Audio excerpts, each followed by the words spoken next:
Now I have to introduce my colleague here, Isaac Bouchard, who's agreed, thank you, for coming in and helping us here at Autoline cover what's going on the floor.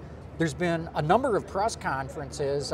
Isaac, what have you seen out there on the floor that has caught your attention?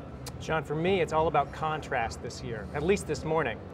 You've got companies like Ford that are incredibly confident. Their sales are up, their market share is growing, they've got some money, and they walk and talk it. And the example of that is the Focus.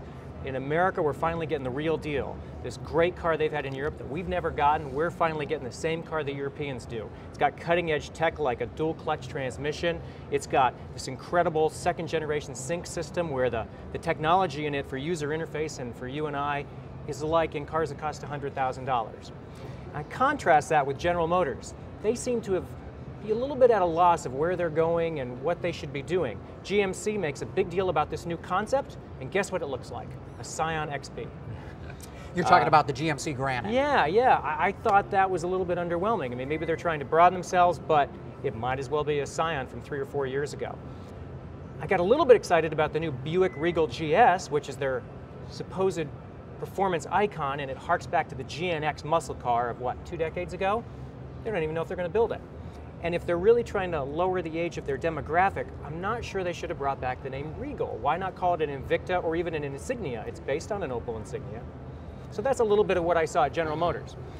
Hey, one thing, let's go back to Ford for a minute, because to me, so far at this show, Ford is stealing the show. You bet. For North American Car and Truck of the Year, they swept it. Both Car of the Year with the Ford Fusion Hybrid and Truck of the Year with the Ford Transit Connect. Yeah. And that plus the unveil of the Focus, which I agree with you, I think this thing looks sensational.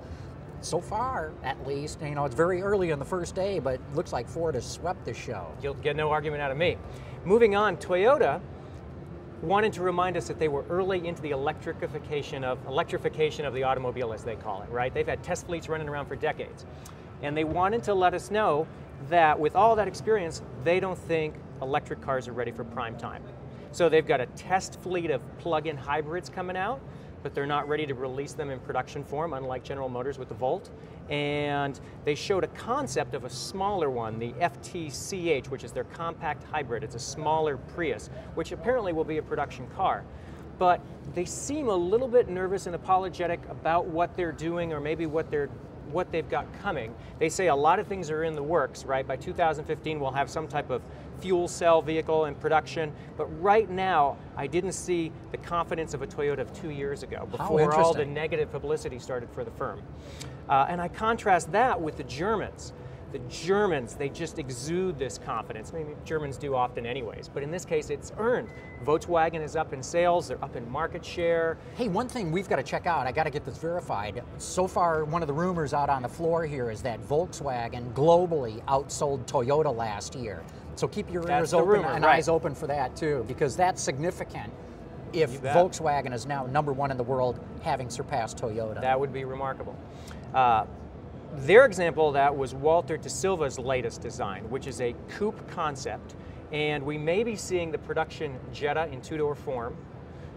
We may not be, but it was elegant and expensive looking. It's almost like a mini Audi A5 coupe. It's how it struck me. It's fairly predictable. Their design language, they've explained it and they've rationalized it to the point that we all understand it. But it was good looking car, and it's a confident car in a quiet way that says we're doing exactly what we want to do in the order we're going to do it, and we're going to get results.